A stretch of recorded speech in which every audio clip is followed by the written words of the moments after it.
Hi, this is Pat Moorhead, and we are live here in Las Vegas at Splunk's .conf conference.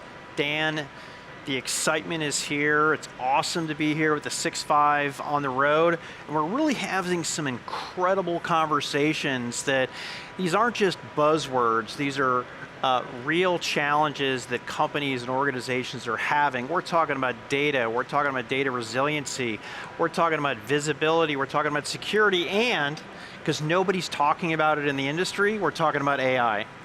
Yeah, security's kind of become a real top of mind over the last few years. Now, for some people, and a lot of people we'll talk to here, it's been a top of mind for a long time.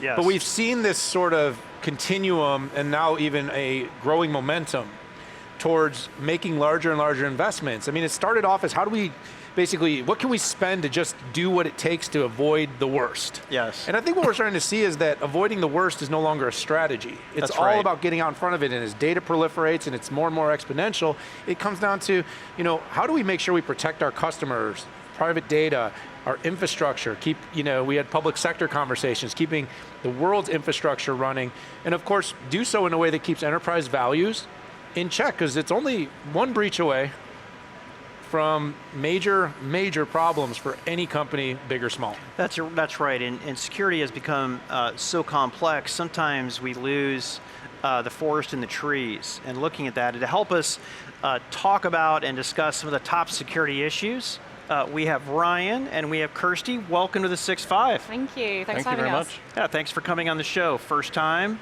And we love talking about security, so we are in the right place here. Oh yeah, so do we. We love it. Excellent. It's great to have both of you here. Now, we had a chance to talk a little bit in the green room. We talked about some of the top trends that you're really focused on for CISOs and in the security space. And we came up with, we had ransomware, we had AI, we had regulation. Yeah. I'd love for you guys to kind of break these down for us a little bit. Maybe Ryan, starting with you. Talk about ransomware. I mean, talk about a red hot topic. Yeah, it does not end. It's all I think about and all I do. And full Job disclosure, security. absolutely. Oh, My that's good. background is nation state threat hunting. And so I'd always not been that interested in crimeware. I hadn't been interested in those things. But the reality is the number one threat I see to almost any business and most governments today is actually ransomware. And when you look over the last, 7 or 8 years, I think 2015 is really when it kind of crescendoed in the public's eye. There's been some major changes. The technology has changed, the sophistication of the threat actors have changed, and now we have things like state-sponsored or state-sheltered ransomware actors that are outside the law-abiding citizens and our ability to prosecute. So not only has the landscape changed that ransomware actors are operating in, along with the technologies, but just people's awareness of this. We've seen conflicting reports that ransomware attacks have gone down, but overall payments have gone up. But we've also seen a change in the tactics of ransomware actors to be more specific, more surgical. They're not ransoming, they're not encrypting everything in a business. Sometimes they're only encrypting a few things and only telling a few people. So we're not necessarily sure if we have the visibility that we had hoped we would.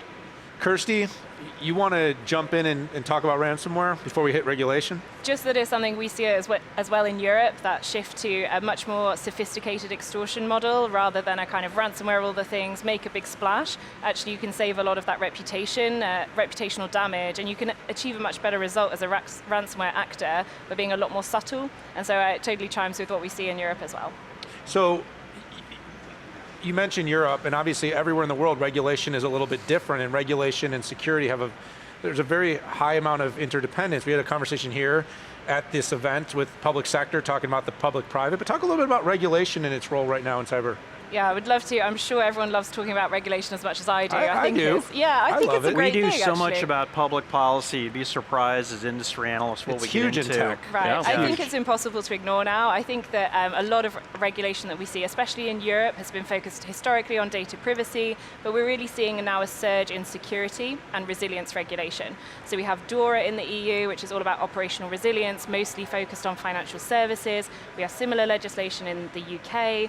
We have the NIS2 directive, so Network Information Security Directive, and that's covering a range of sectors and their need to be resilient.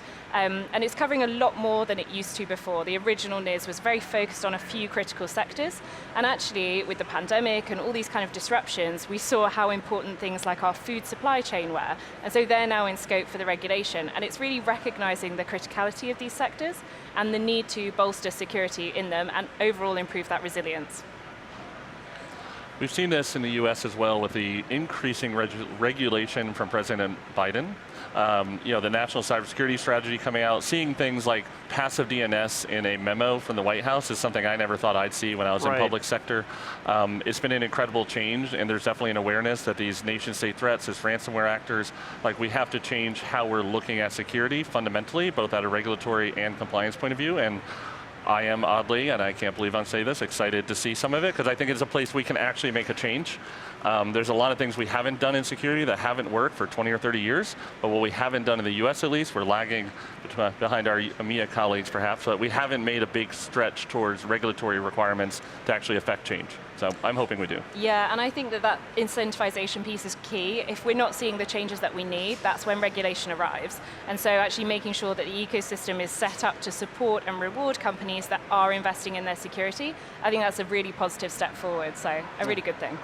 And so trend line 3, AI.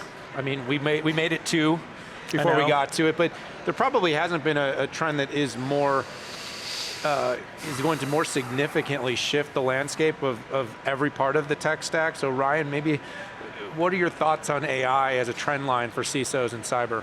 Sure. The biggest thing when I talk to CISOs in the US especially is they're very worried about data loss. They're worried that people are going to use it and have their data in a way that they don't understand, or it's going to be sucked into an LLM, which is a completely reasonable concern.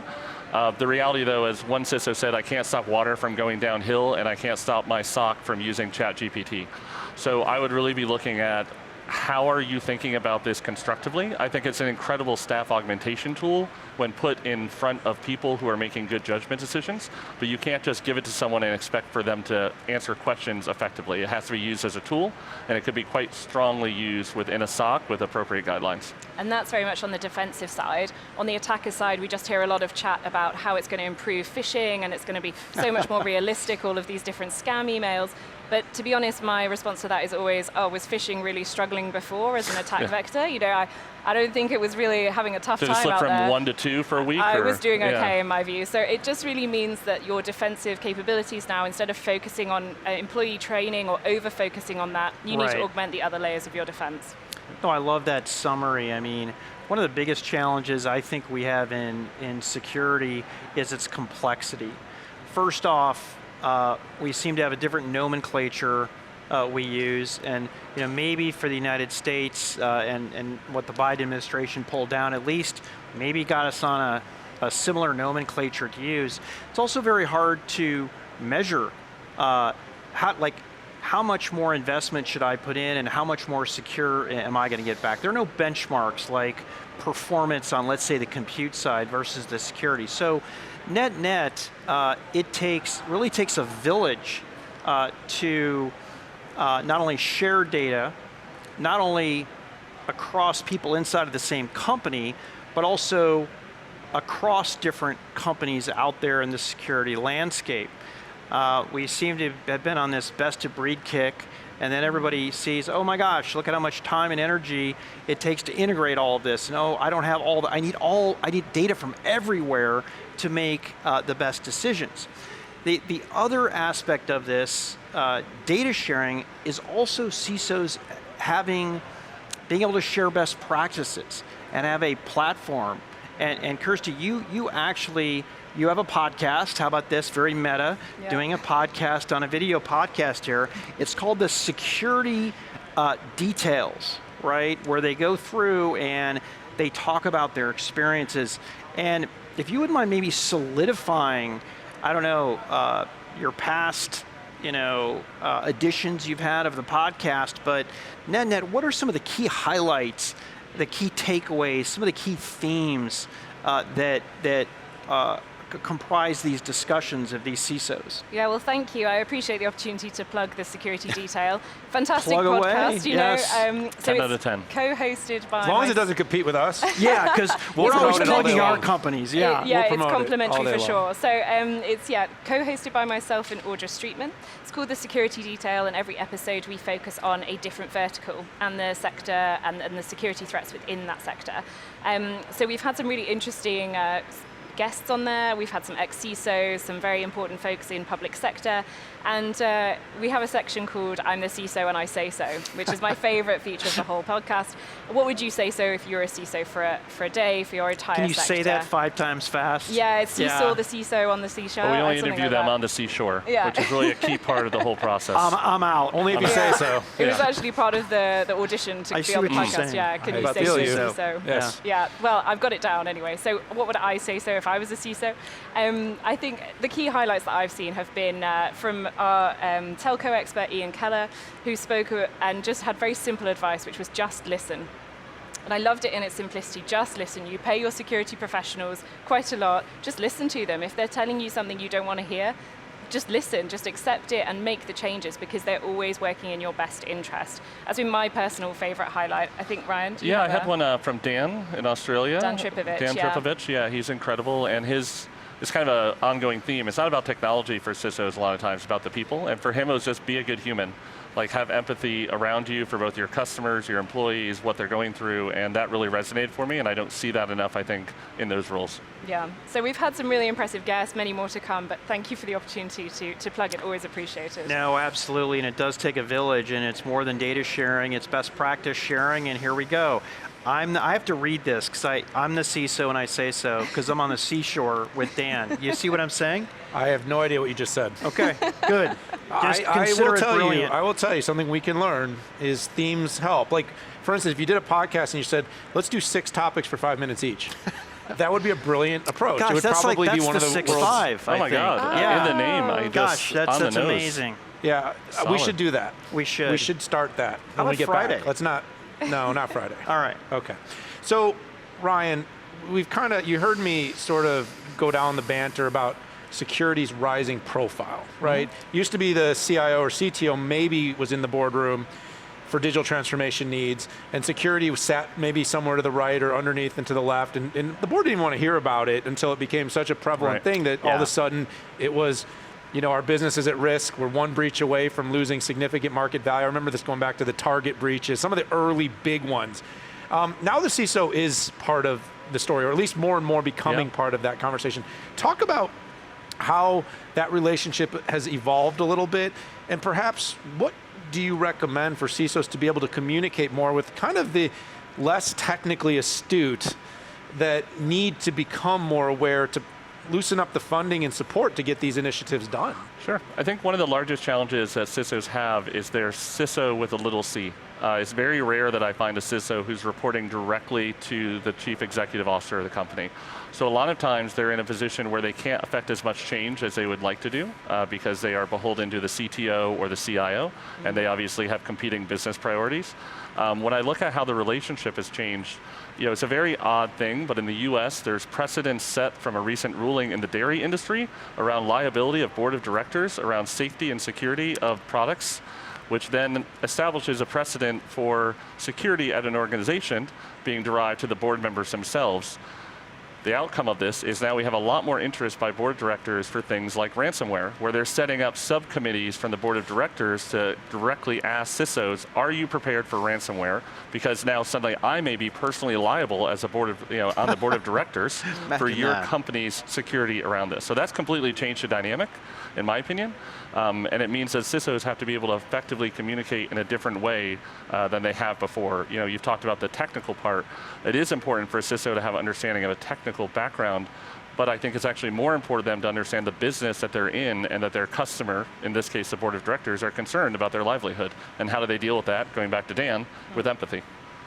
Yeah, so CISOs, even with the little c, have carried a lot more weight. I mean, when I started in this, I've been in the tech industry over 30 years.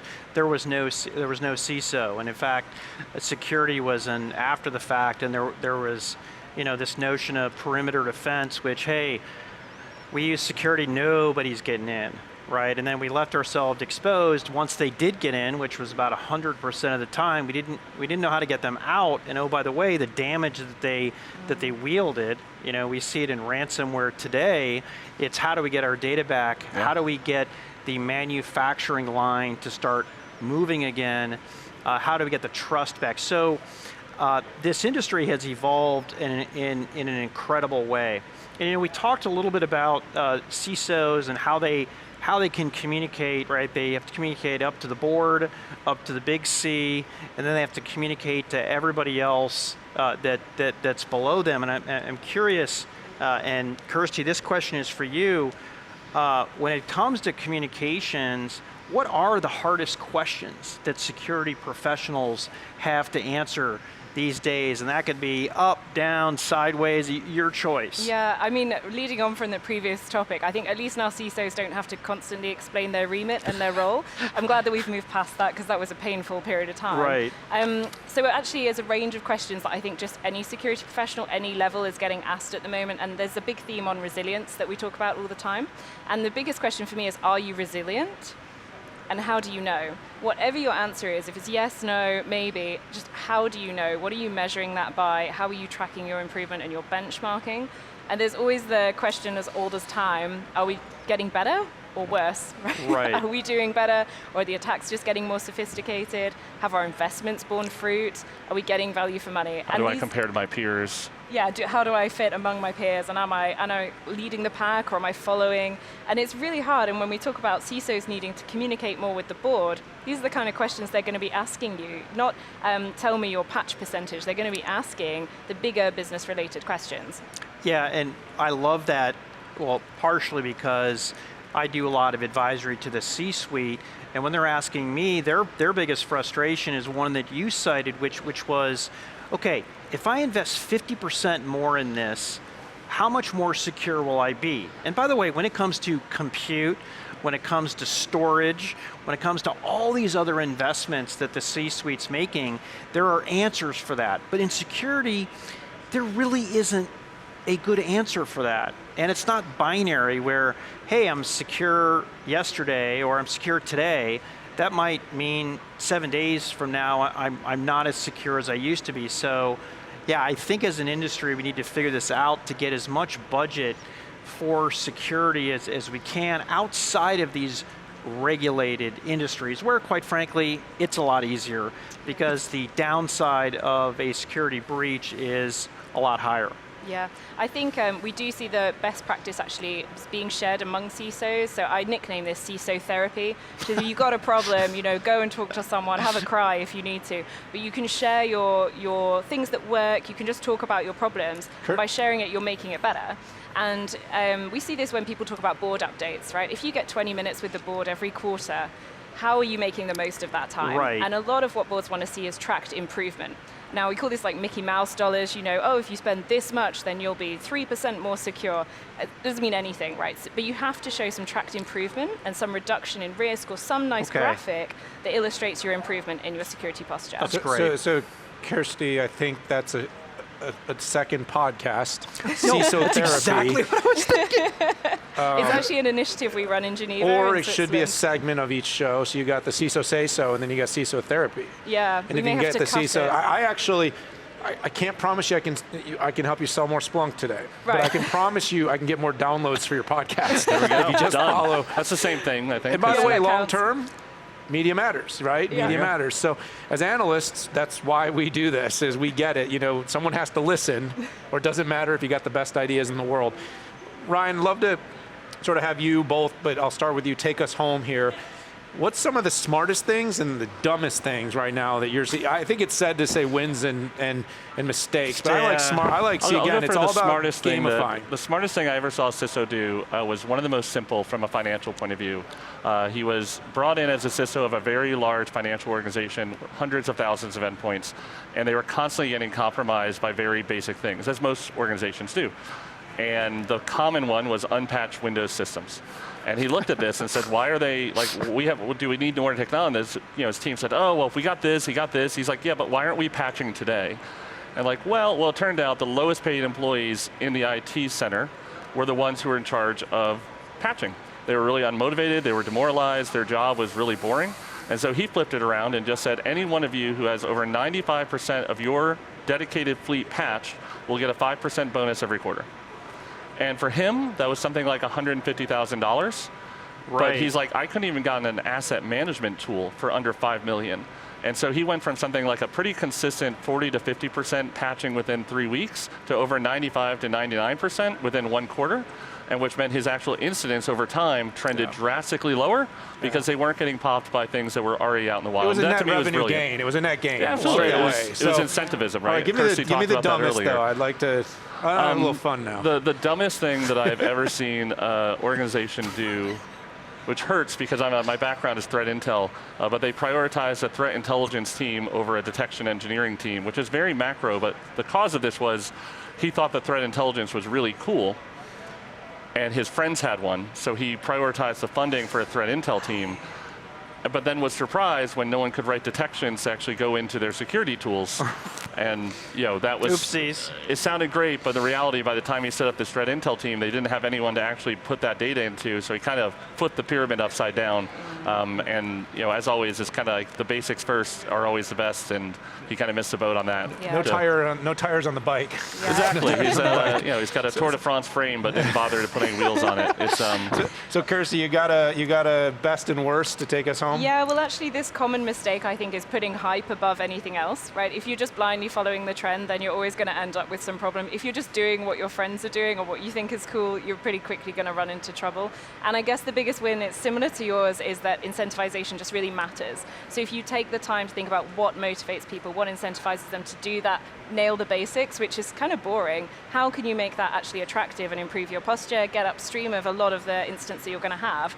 Those are the biggest wins that I see. Well, it's like fitness, you work. I know you did a big biking thing, right? It's more work, eat less, and you tend to get good results, right? Yeah. It's kind of you do these Move things more, eat over and less, over. and you'll lose weight. You There's got to do it a reason all, we and say- by the way, the things that work are super boring. It just Yeah. really Yeah. usually is. Ryan, Kirsty, I want to thank you guys so much for joining us Thank here you. on the 6.5. It was a lot of fun. Of course, absolutely. Yeah, really fun for us too. Yeah. Thanks for Have a having great us. week.